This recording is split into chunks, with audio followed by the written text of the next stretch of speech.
Hey there, this is Kevin here from MaximizingEcommerce.com. I help people build e-commerce businesses that they can be proud of. And in this particular video, I'm going to talk about the seasonal nature of e-commerce. So a lot of times, we hear, oh, so-and-so selling, X number of units a day, 10 units a day, 20 units a day, 5 units a day, 50 units a day, whatever the case it is.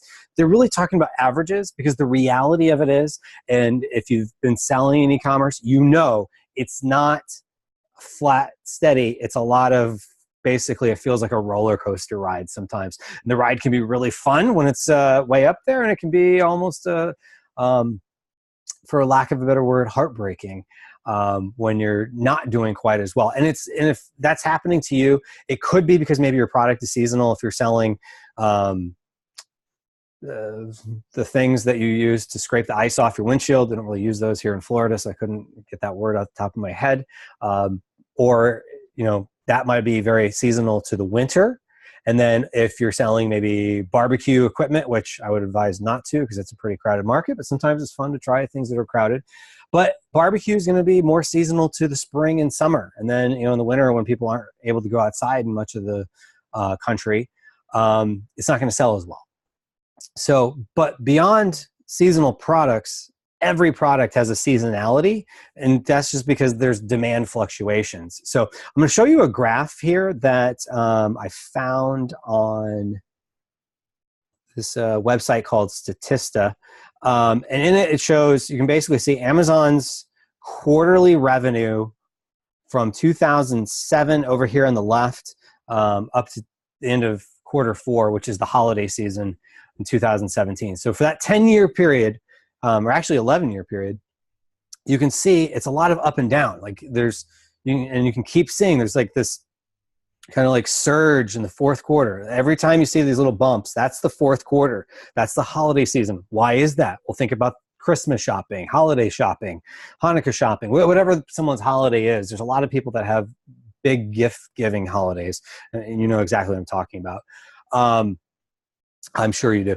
And you can think of, people are out buying gifts and whatnot. And, sometimes it's easy just to go online or, pull up your phone, go on the Amazon app and just buy stuff. So Amazon's getting a lot of demand.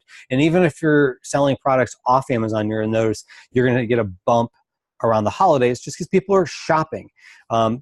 If you've never heard this before, Black Friday is called Black Friday because, when the accounting terms that, if the company's in the red, they're in the negative. If they're in the black, they're in the positive. So the way it works is that it had been in the retail world, when you factored in all their costs, they weren't actually into the black for the year until Black Friday, because there's so much of the profit for the entire year is made during that holiday season after Thanksgiving. So that's where that term comes from. And you can see it translates to e-commerce here as well. So some of it is you have to gauge that, there's seasons and things you have to think about. So what ends up happening is, and I know I've been guilty of this, where I order too much replacement inventory after the fourth quarter because my business has been steadily growing, but then it retreats, so to speak.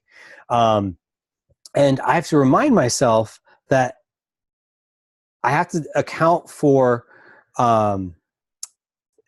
basically all the factors involved. So if my business is growing and I'm selling more units and I have more products, my sales will be up relative to the year before, but there's going to be ups and downs along the way. And right now I'm actually in a little bit of a down relative to where I had been, and even relative to the season, because 4 of my better selling SKUs I'm out of and have been for a while because I didn't time Chinese New Year well enough. So some products I bought too much of, some products I didn't buy enough of. And that's just the way it works out. So the bottom line, the takeaway with this is think in terms of you're going to have ups and downs. Summer tends to be a little bit slower. One of the nice things is on Amazon, Prime Day is generally in July. July would be a complete disaster, most likely, if Amazon didn't have Prime Day. And it's not even so much the day of Prime Day itself. My personal opinion is that because they do so much advertising, like if you're watching TV, I try not to watch a lot of TV, but I've noticed Amazon ads start to take off a little bit more around the holidays, like in the fourth quarter. And then also in the summer, as they're getting closer to Prime Day, they're starting to get more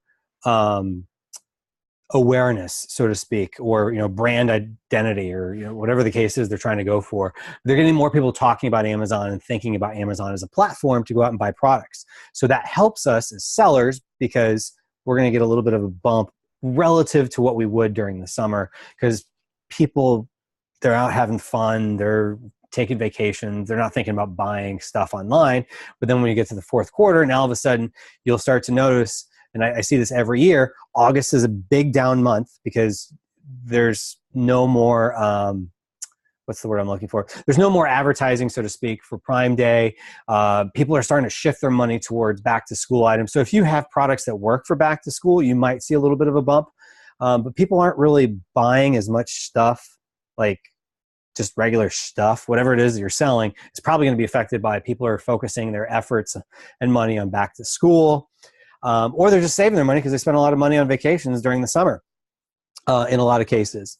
So you'll see August to be a down month, and then all of a sudden you'll see it pick back up a little bit in September. And then September, I've always found, I've done a couple of years prior to this, so I found to be September picks back up versus August, October picks up from September, and then a big bump in November, and then a really big bump in December.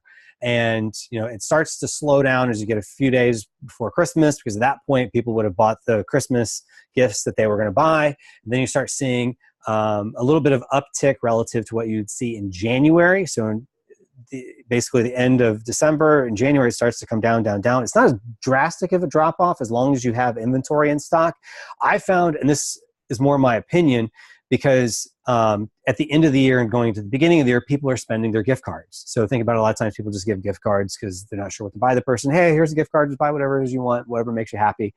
And people, they buy that way. So basically, you'll notice it's a roller coaster. Fourth quarter is traditionally the busiest time period. It's where you're going to make a lot of your money. You're going to have a lot of money going out the door. But you have a lot of money coming in. A lot of money go out the door because you have to buy a lot of inventory to make sure you're in stock. So hopefully you found this to be helpful. If you did, click the little thumbs up icon. And if you've not already subscribed to the channel, please subscribe. And more than anything, I just want to say thank you for watching this video. And I'm going to wish you all the best on your e-commerce journey. Take care. Bye-bye.